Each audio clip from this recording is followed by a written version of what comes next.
Hello everyone, আসসালামু আলাইকুম। সবাই কেমন আছেন? তো আজকে আবারও চলে আসলাম আমি একটা রান্নার নতুন রেসিপি নিয়ে। তো আজকের রেসিপিটা হলো ডিম দিয়ে আলুর ঘাঁটি। তো আমার রেসিপিটা আপনারা শেষ পর্যন্ত একটু দেখতে থাকবেন। এখানে আমি আলু আর ডিম সিদ্ধ করার জন্য আলুগুলো খুব সুন্দর করে ধুয়ে নিয়েছি, আর ডিমগুলোও আমি ধুয়ে নেব। আপনারাও কিন্তু ডিমগুলো ধুয়ে নেবেন, কারণ ডিমগুলোতে অনেক ব্যাকটেরিয়া বা ময়লা থাকে। আমি আলু আর ডিম একসাথে যেহেতু সিদ্ধ করব, তাই আমি সবগুলো সুন্দর করে ধুয়ে নিয়েছি। এখন আমি একটা কড়াইতে পানি দিয়ে দেব আলু আর ডিমগুলো সিদ্ধ হতে।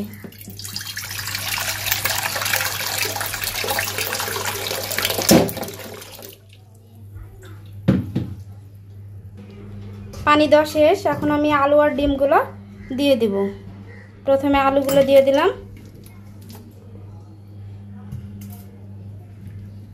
এরপরে একটা একটা করে ডিমগুলো আমি দিয়ে দিব। ডিমগুলো যাতে ভাঙে না, আস্তে আস্তে দেওয়া লাগবে।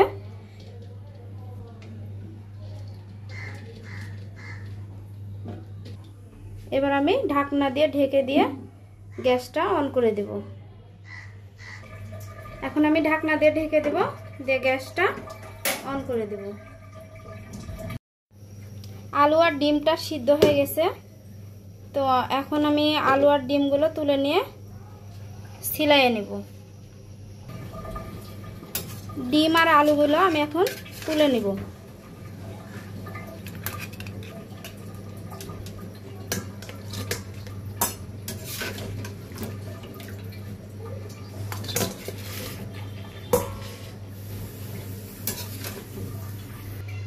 এখন আলু আর ডিমগুলো সুন্দর করে আমি ছিলাইয়ে নেব।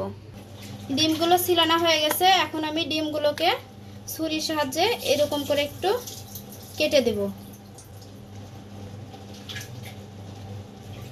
এভাবে কাটলে ডিমটা কি হবে, ফুটবে না। তেলে দিলে ডিম কিন্তু ফুটে, তখন এইভাবে কাটলে আর ডিমটা ফুটবে না।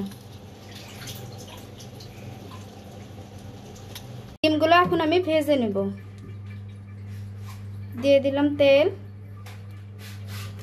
তেলটা গরম হয়ে গেলে আমি ডিমগুলো একটা একটা করে ছেড়ে দেব।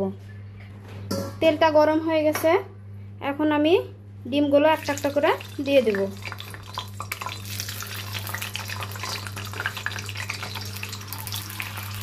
সামান্য পরিমাণে একটু হলুদ দিয়ে দেব।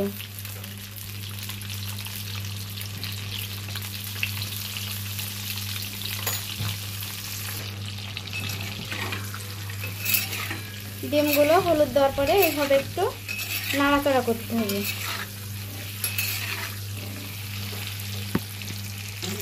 ডিমগুলো আমি ভেজে নেব, আর এর মধ্যেই আমি আলুগুলো সুন্দর করে আমি গালিয়ে নেব।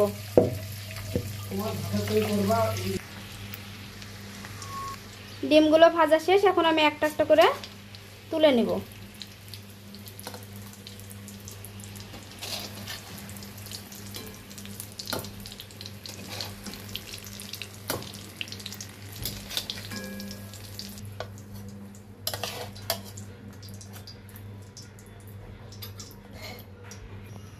দিয়ে দেব তেল,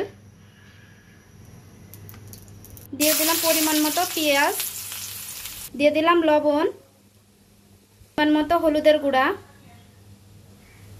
পরিমাণ মতো মরিচের গুঁড়া, দিয়ে দিলাম 7-8টা কাঁচামরিচ, আদা বাটা, রসুন বাটা। মশলাগুলো আমি 2 মিনিট ভালোভাবে কষায়ে নেব। সামান্য পরিমাণে একটু পানি দিয়ে দেব আমি। আমার মশলা কষানো শেষ, এখন আমি দিয়ে দেব সিদ্ধ করা আলুটা।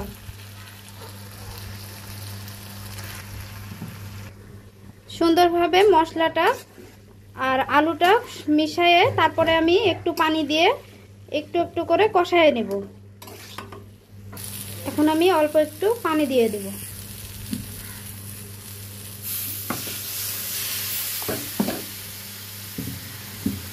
এইভাবে আমি অল্প অল্প করে পানি দিয়ে 7-8 মিনিট আলুটা কষায়ে নেব।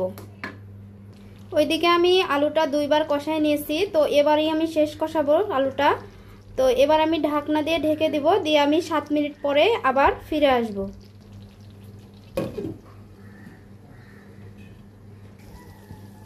আলুটা আমার কষানো শেষ। এখন আমি ঝোল দিয়ে দিব। তো আলুর ঘনত্বটা আমি কেমন রাখবো, ঘন করব না পাতলা করব, সেটার উপর ডিপেন্ড করে আমি সেই অনুযায়ী পানি দিয়ে দেব।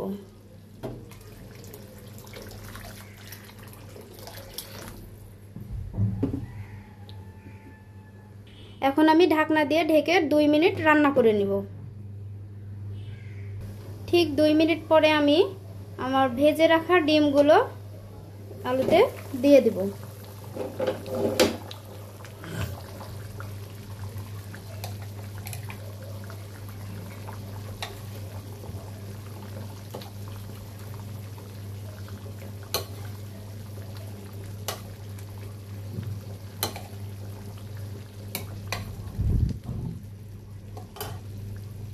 দিয়ে আমি ঢাকনা দিয়ে আবার ঢেকে দেব। ঢেকে দেওয়ার পরে আমি আবারও 2 মিনিট রেখে চুলাটা বন্ধ করে দেব।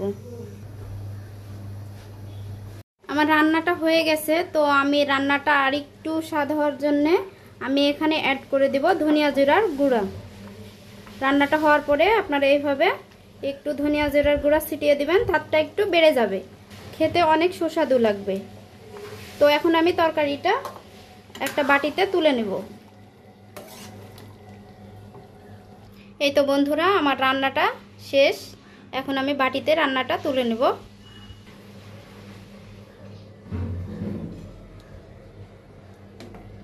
এই রান্নাটা কিন্তু আপনারা একটু ট্রাই করে দেখবেন, খেতে কিন্তু অনেক অনেক সুস্বাদু লাগে। এটা আপনারা নিজে হাতে না রান্না করে খেলে বুঝতেই পারবেন না এটা কতটা খেতে সুস্বাদু লাগে।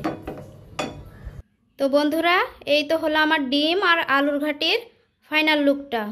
তো কেমন হয়েছে আমার রান্নাটা, আপনারা ভিডিওটা দেখলেন তো আমাকে একটু কমেন্টে জানিয়ে দিবেন।